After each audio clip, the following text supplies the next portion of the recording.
शेतकऱ्यांनी आतापर्यंत आपल्या शेतीमध्ये नवनवीन प्रयोग करून बघितले, पण प्रत्येक प्रयोगाच्या वेळी त्यांच्या पदरी अपयशच आले.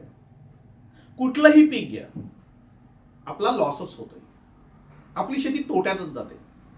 हे सगळं का होतंय याचा सगळा विचार करून सुश्वी ॲग्रोमध्ये आम्ही 3 वर्षापूर्वी सोनचाफ्याची झाडं लावली. सोनचाफा हा नेमकं किती उत्पन्न देतो, सोनचाफ्यापासून फायदा होतो का, सोनचाफा कोणत्या हवामानात येतो याचा सगळा अभ्यास करून आणि 1000 दिवस पूर्ण झाल्यानंतर, म्हणजे 1000 दिवस आम्ही त्याचं उत्पन्न घेऊन झाल्यानंतर आम्ही शेतकऱ्यांना सांगायला लागलो की तुम्ही सोनचाफा लावायला हरकत नाही. ज्यांच्याकडे पडीत जमिनी आहेत, ज्यांच्याकडे भरपूर जमिनी असून त्या जमिनीमध्ये काहीही करत नाही, अशा ठिकाणी जर सोनचाफा लावला तर सलग 35 वर्ष सोनचाफा उत्पन्न देतोय. म्हणजे खरं तर आता आपल्या पिढीने एखादं झाड लावलं तर आपण तर उत्पन्न घ्यायचंच, पण आपल्या पुढच्या पिढ्यांनाही त्याचा उपयोग होईल अशा पद्धतीने आता शेती केली पाहिजे. पूर्वी सांगायचं की आजोबांनी झाड लावलं की नातू त्याची फळं खाईल. आता तेवढा वेळ आपल्याकडे राहिलेला नाही. शेतकरी उद्ध्वस्त होत आलाय, शेतकरी बर्बाद होत आलाय, अगदी आत्महत्या करतोय. अशा वेळेस आपल्याला रोज घरामध्ये पैसे कसे येतील या दृष्टीनं आम्ही वाटचाल सुरू केली. रोज 500 ते 1000 रुपये कमवा असा SP फॉर्म्युला आम्ही लोकांसमोर पोहोचवला. आणि त्यामध्ये विविध जी पिकं आहेत, जी प्रत्यक्ष आम्ही घेतलेली आहेत, आम्ही जी घेतोय सुश्वी ॲग्रोमध्ये, अनेक लोक बघून जात आहेत, तीच पिकं आम्ही सांगायला सुरुवात केली. आणि सोनचाफ्यावर आम्ही असे बरेचसे भाग बनवले. याच चॅनलवर ते सोनचाफ्या संदर्भात सगळी माहिती दिली, अगदी प्रात्यक्षिकं दाखवली, लोक येऊन बघून गेले. आणि त्याच्यानंतर लोकांचं विचारमंथन सुरू झालं. अनेक शेतकऱ्यांनी सोनचाफा लागवडीकडे आता लक्ष दिलेलं आहे.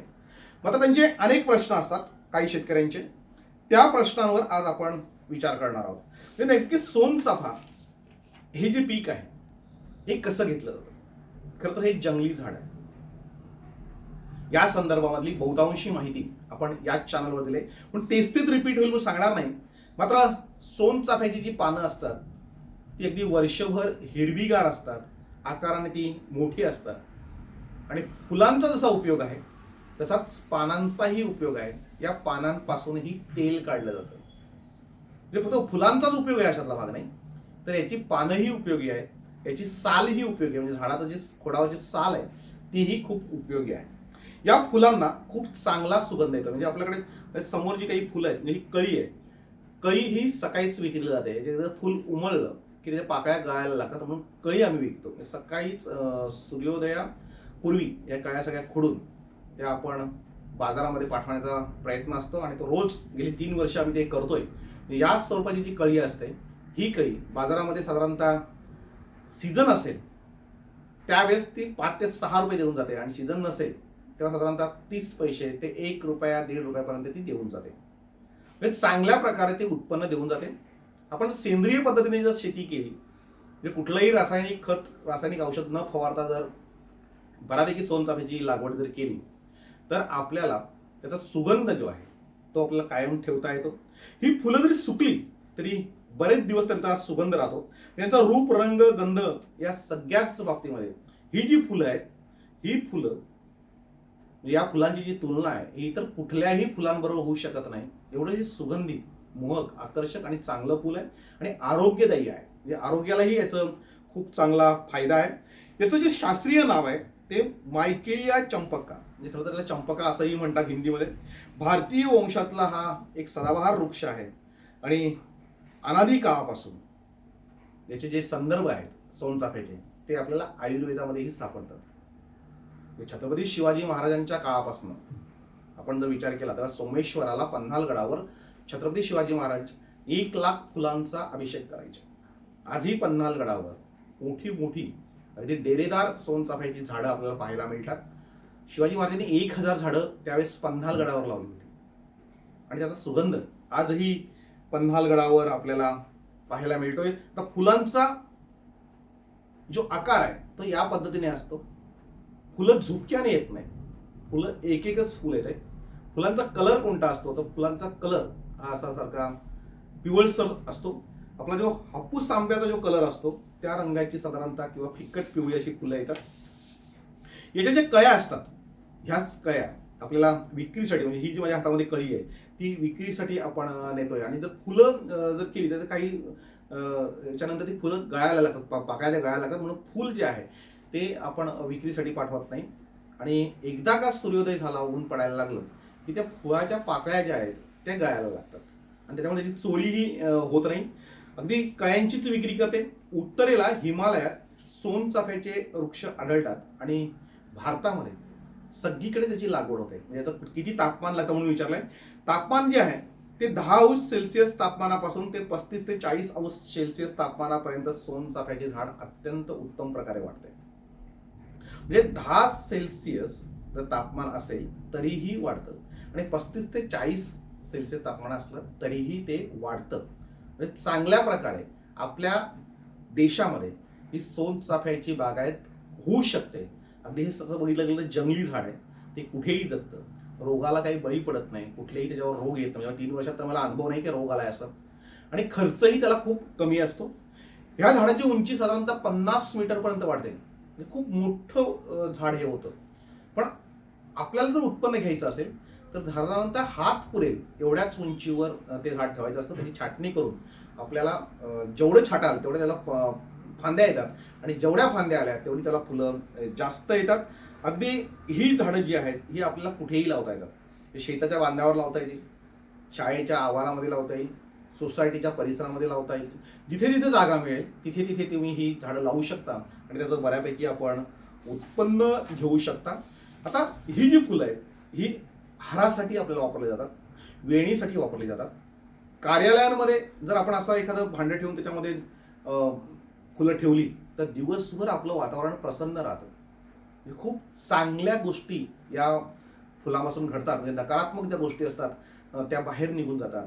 वातावरण अगदीच चांगलं आल्हाददायक असं वातावरण होतं, मन प्रसन्न राहतं. अनेक त्याचे फायदे आहेत म्हणून ती घरामध्येही ठेवली जातात. अगदी बेडरूममध्ये, बाथरूममध्ये, जिथे तुम्हाला आवश्यक वाटेल तिथे ती फुलं जर ठेवली तर दिवसभर घर प्रसन्न राहतं. साधारणतः आपण पूजेच्या वेळेस, सण समारंभाच्या वेळेस सोनचाफ्याची फुलं ही वापरली जातात आणि सण समारंभाला त्याच्यासाठीच प्रचंड मागणी असते. आणि त्यावेळेस तो भाव अगदी 6 ते 7 रुपये या एका कळीचा भाव आहे तो 6 ते 7 रुपयापर्यंत जातो. त्याचबरोबर आपण साबण, जे सुगंधी साबण असतात त्याच्यासाठीही त्याचा जो रस असतो, त्याचं जे तेल असतं ते वापरलं जातं. अगरबत्ती असेल, अत्तर असेल, याच्यासाठीही हा सोनचाफा वापरला जातो. म्हणजे सोनचाफा हा विविध मार्गांसाठी किंवा विविध कामांसाठी वापरला जातो. तो कुठेही मोफत जात नाही. म्हणजे सुकलेली जी फुलं असतात तीही खूप चांगला सुगंध देऊन जातात. त्याचबरोबर हे झाड जे आहे हे औषधी आहे. म्हणजे पानांचा उपयोग औषधांसाठी होतो, फुलांचा उपयोग होतो आणि त्याचबरोबर खोडाचाही म्हणजे सालीचाही त्याचा उपयोग होतो. अनेक रोगविकारांमध्ये ती वापरली जातात. म्हणजे ताप विकारामध्ये ही फुलं ही गुणकारी असून जळजळ आणि मळमळ यावरही ती वापरली जातात. याच्या कळ्या आपण काही वेळा बघतो की शोपीस म्हणून बाटलीत भरून ठेवले जातात. म्हणजे बऱ्याच ठिकाणी बाटलीमध्ये सोनचाफ्याची फुलं ठेवून ती वर्षानुवर्ष टिकवली जातात आणि शोपीस म्हणून त्याचा चांगल्या प्रकारे वापर होतो. पानांपासून जे तेल काढलं जातं ते विविध आजारांवर उपयोगी आहे. पोटात होणारी जी जळजळ आहे तिथे पोटशुलावर पानांचा रस हा मधामधून दिला जातो. तसेच पानांचा काढा सांधेदुखीवर गुणकारी आहे. या झाडाचे खोड मोठे असून त्याचा रंग काहीसा पांढरट राखाडी असतो आणि ताप विकारांवर या झाडाच्या सालीचे चूर्ण वापरले जाते. म्हणजे तुम्ही जर सांधेदुखी असेल, जळजळ मळमळ होत असेल, हे इतर काही आजार असतील तर आयुर्वेदामध्ये म्हणजे पूर्वी सगळे जे आयुर्वेदिक उपचार असायचे त्याचा बराचसा वापर हा सोनचाफ्याच्या फुलांपासून, सोनचाफ्याच्या पानांपासून आणि खोडांपासून केला जायचा. म्हणजे आम्ही 3 वर्षापासून ही झाडं लावलेत. आमच्या शेताचं जे वातावरण आहे ते अत्यंत प्रसन्न असं ठेवण्याचं काम, त्या शेतामध्ये गेल्यानंतर असं खूप चांगलं वाटतं. असं काम ते सोनचाफ्याची फुलं ठेवतात. म्हणजे पूर्वी या सोनचाफ्याला खूप महत्त्व होतं. मध्यंतरीच्या काळामध्ये आपण फुलांकडे दुर्लक्ष केलं नाही. पूर्वी बघा आपल्याकडे सगळ्या ज्या महिला होत्या त्या सोनचाफ्याची फुलं असतील, मोगऱ्याचे गजरे असतील किंवा वेण्या असतील त्या माळायच्या आणि त्यामुळे त्या आजारापासून दूर राहायच्या. त्यावेळेस महिलांना कुठल्याही प्रकारचे आजार होत नव्हते आणि घरामधलं जे वातावरण असायचं तेही खूप चांगल्या पद्धतीत ते टिकून ठेवायच्या. कारण प्रत्येक महिलेच्या डोक्यावर गजरा वगैरे असायचा आणि त्याच्यामुळे आजार दूर असायचे. खरं तर हे जे साल आहे त्याची ती मधुमेहासाठी अत्यंत उपयोगी आहे. म्हणजे डायबिटीस ज्यांना असेल त्याचा उपयोग या सालीपासून जे काढा बनवला जातो त्याचा उपयोग केला जातो. सोनचाफ्याची मुळं म्हणजे अगदी पानं, फुलं आणि खोडच नाही, त्याची जी मुलं जी असतात तीही रेचक असून पोट साफ होण्यासाठी त्याच्यासाठी औषध जी बनवलं जातं त्याच्यासाठी तो वापर केला जातो. म्हणजे सोनचाफ्याच्या झाडाचे अनेक उपयोग आहेत.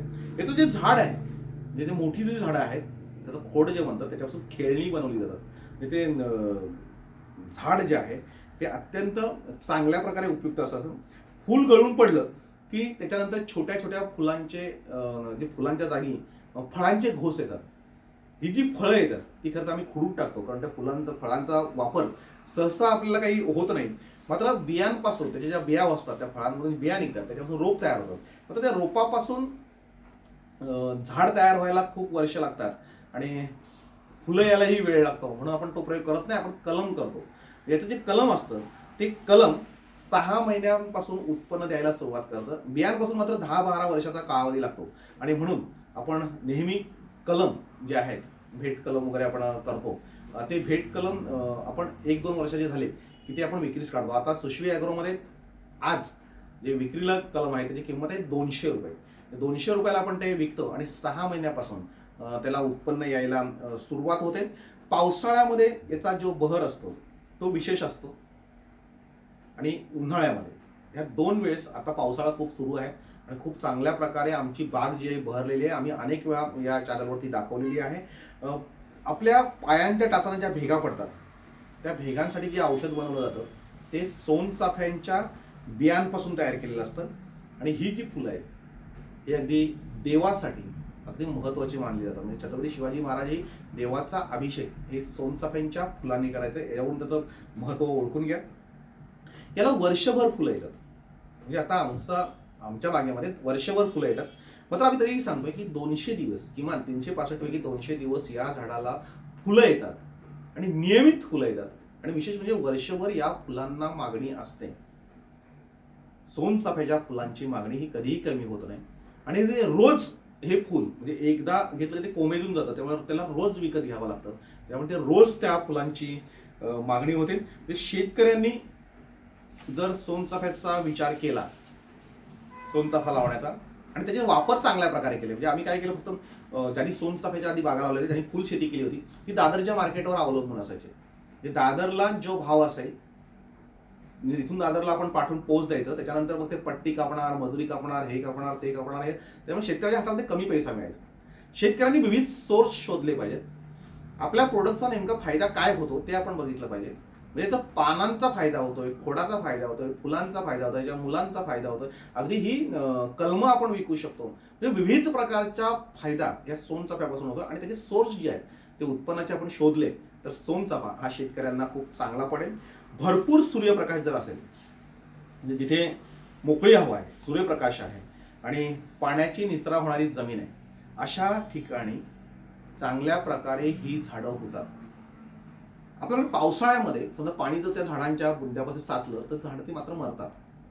त्यांना पाणी कमीत कमी लागतं. म्हणजे आमच्याकडे आम्ही 2-3 दिवसातून ते पाणी देतो. आपल्याकडे ठिबक सिंचन आहे, म्हणजे माणसंही त्याला कमी लागतात. ठिबक सिंचन आपल्याला शासनाच्या योजना अनेक आहेत, कृषी खात्याकडे योजना आहेत. त्या योजनांच्या माध्यमातून आपण ते ठिबक सिंचन घेतलं तर ठिबक सिंचनच्या माध्यमातून त्याला कमीत कमी पाण्यावर ही चांगल्या प्रकारे झाडं होतात. जास्त ऊन जर असेल, तापमान जर जास्त झालं त्यामुळे चांगली फुलं येतात. म्हणजे पावसाळ्यात आणि साधारणतः पावसाळ्यात आणि उन्हाळ्यात या 2 सीझनमध्ये ही फुलं बहर चांगला असतो. याला कुठल्याही रोगांचा त्रास होत नाही. म्हणजे आत्तापर्यंत आम्हाला झालेला नाही, पण सुद्धा रोग आला तर त्याच्यावर ते औषधंही आहेत. साधारणतः फुलांवर वगैरे कीड वगैरे आली तर त्याच्यावर औषधं वगैरे फवारली जातात. त्याचा जो खर्च असतो खताचा, आम्ही कुठल्याही प्रकारचं खत रासायनिक वापरत नाही. शेणखत वर्षातून फक्त 2दा देतो आणि ह्या 2 वेळेस दिलेल्या खतांवरच अगदी ही झाडं चांगल्या प्रकारे वाढतात. त्यामुळे प्रोडक्शन कॉस्ट जी आहे ती कमी आहे. मजुरी कमी लागते. म्हणजे मजुरी फक्त तुम्हाला सकाळी फुलं खुडायला जी मजुरी लागते तीच मजुरी आम्ही 1 फुल खुडायला 20 पैसे देतोय. म्हणजे अधिक जे व्हिडिओ आहे ते तुम्ही बघितले, त्यामध्ये सगळी त्या माहिती आहे. आता सौम्य प्रकाशामध्ये याची वाढ जी आहे ते चांगली होते. मात्र ऊन चांगलं असेल तर आपल्याला फुलं चांगली मिळतात. पावसाळी आणि गरम हवेत याला जास्त फुलं येतात. ऑगस्ट ते ऑक्टोबरपर्यंत या बिया ह्या पक्व होतात. आणि बियांची अंकुरण क्षमता जी कमी असते म्हणून आपण त्या बिया काय काढून टाकतो. आपण त्या फळांकडे जास्त लक्ष देत नाही. मात्र फळं ही औषधीही असतात. आता याचं जे कलम आहे, हे कलम जर आपण चांगल्या प्रकारे केलं 200 रुपयापर्यंत एक कलम जाऊ शकतो. म्हणजे शेतकऱ्यांनी कलमांचाही धंदा करायला हरकत नाही. आम्ही तो करतोय. अनेक शेतकरी कलम विकतायत. बऱ्यापैकी त्या कलमांना ही मागणी आहे. अगदी बऱ्यापैकी या फुलांपासून अत्तरे, सुगंधी केश तेल ही बनवली जातात. चंपक तेलही, आपण जे चंपक तेल म्हणतो तेही याच फुलापासून काढलं जातं. त्याचा सुगंध हा चांगला आल्हाददायक असतो. तो काहीसा चहाच्या आणि संत्र्याच्या वासासारखा असतो. अत्तरात वापरल्या जाणाऱ्या प्रमुख मौलिक पदार्थांमध्ये त्याची गणना होते. म्हणजे अत्तरामध्ये जे काही पदार्थ वापरले जातात त्याच्यामध्ये त्या फुलांचं तेलही वापरलं जातं. उत्कृष्ट प्रतीच्या फ्रेंच अत्तरामध्ये त्याचा वापर होतो. म्हणजे सगळ्यात उत्कृष्ट जे फ्रेंच अत्तर आपण म्हणतो त्याच्यामध्ये ही सोनचाफ्याच्या पानाचा वापर होतो. पानांपासून 0.4% बाष्पनशील व तुळशीसारखा वास असलेले तेल काढतात. जावामध्ये ते मोठ्या प्रमाणावर काढतात आणि त्याचा उपयोग हा औषध म्हणून वापरला जातो. म्हणजे सोनचाफा अनेक मार्गाने आपल्या घरात येत असतो. आपल्याला ते कळत नसतं की सोनचाफा, पण नॅचरल फुलं जर आपण आपल्या घरामध्ये ठेवली तर आपलं वातावरण खूप चांगलं राहतं आणि आजारांपासून आपण खूप लांब राहतो. सोनचाफ्याबद्दल याच चॅनलवर अनेक आम्ही जे व्हिडिओ बनवले ते जर तुम्ही सगळं जर बघितले किंवा तुम्हाला प्रत्यक्ष सोनचाफ्याची झाडं बघायची असतील, सोनचाफ्याला किती फुलं येतात ते बघायचे असतील तर सुश्वी ॲग्रोमध्ये पालघर जिल्ह्यातील वाडा तालुक्यामध्ये हे सुश्वी ॲग्रो आहे, गाळे या गावामध्ये. आणि तिथे जर तुम्ही रविवारी आलात 11 वाजता तर ते मी स्वतः तुम्हाला भेटेल, तुम्हाला स्वतः माहिती देईन, तुम्हाला ती बाग पाहता येईल. आणि सोनचाफा लागवडीबरोबरच आपण तिथे कुठल्या कुठल्या झाडांची लागवड केलेली आहे. म्हणजे आम्ही नेहमी सांगतो की कॅश क्रॉप लावा. रोज तुमच्या हातामध्ये 500 ते 1000 रुपये आलेले आहेत. म्हणजे आमच्याकडे 1000 झाड आहेत. एका झाडाला साधारणतः आपल्याला 10 जरी फुलं आली, आता 3 वर्षाचं झाड आहे म्हणजे खूप फुलं येतात, तुम्ही प्रत्यक्ष बघू शकता. पण सुद्धा 10 जरी कळ्या आल्या आणि 10 कळ्या जरी आपण विकल्या तर 1000 झाडांना 10,000 कळ्या आपण विकतोय आणि आपल्याला 50 पैसे जरी भाव मिळाला तरी 5000 रुपये हे रोज मिळतात. खर्च वजा गेला तर आपल्याला 2 ते 3000 रुपये हे रोज सहज मिळू शकतात. आपण त्या पद्धतीने ती झाडं लावली पाहिजे. म्हणजे झाडं कोणत्या प्रकारे लावायची, झाडांची जोपासना कशी करायची, विक्री कशी करायची, फुलांचं मार्केटिंग कसं करायचं, या संदर्भातले सगळे जे व्हिडिओ आहेत ते तुम्ही आपण अवश्य बघा. आणि त्याच्यानंतर जर आपल्याला ही लागवड करायची असेल तर तुम्ही सुश्वी ॲग्रोमध्ये येऊन पहा. म्हणजे आमचा SP फॉर्म्युला आम्ही असं सांगतोय की केव्हाही कुठलंही झाड लावायचं असेल, कुठलाही व्यवसाय करायचा असेल, आपल्याला जर चांगला मालक बनायचा असेल तर पहिल्यांदा पूर्ण माहिती घेणं. जशी आमच्या चॅनलवर सोनचाफ्याची माहिती आहे तशी गुगलवर तुम्हाला सगळीकडे सोनचाफ्याची माहिती मिळेल. सोनचाफ्याची पुस्तकं आहेत, ती सगळी तुम्ही माहिती वाचा. त्याच्यानंतर प्रत्यक्ष डोळ्याने बघा. म्हणजे फक्त सुश्वी ॲग्रो बघू नका. तर अनेक अशा बागा आहेत की जिथे खूप चांगले पैसे मिळतात. अशा बागायती आहेत. त्या बागायती आपण बघा, त्यांना व्हिजिट करा, तिथले कशा प्रकारे त्यांचं व्यवस्थापन चालतं ते बघा. आणि त्याच्यानंतर तुम्ही स्वतः ही झाडं लावून बघा. म्हणजे सुरुवातीला एक 400-500 झाडं जर लावली म्हणजे 400 झाडं ही 1 एकरमध्ये बसतात. 10 बाय 10च्या अंतरावर 400 झाडं लावली. म्हणजे आम्ही सोनचाफ्याच्या मध्ये मोगराही लावलाय, गुलाबी लावलाय, इतर फुलशेती ही करतोय. आम्ही कशा पद्धतीने करतोय हे तुम्ही इथे येऊन विनामूल्य बघू शकता. कुठल्याही रविवारी येताना 8600001111 या क्रमांकावर व्हॉट्सअप मेसेज पाठवा. फोन करू नका. म्हणजे व्हॉट्सअपवर तुम्ही जर मेसेज पाठवला तर तुम्हाला ही सगळी मालिका तुम्हाला पाठवली जाईल. आणि त्यानंतर तुम्ही जर आम्हाला कळवून जर आलात तर नक्कीच आम्हाला तुम्हाला सगळ्या प्रकारची माहिती देणं हे सोपं जाईल.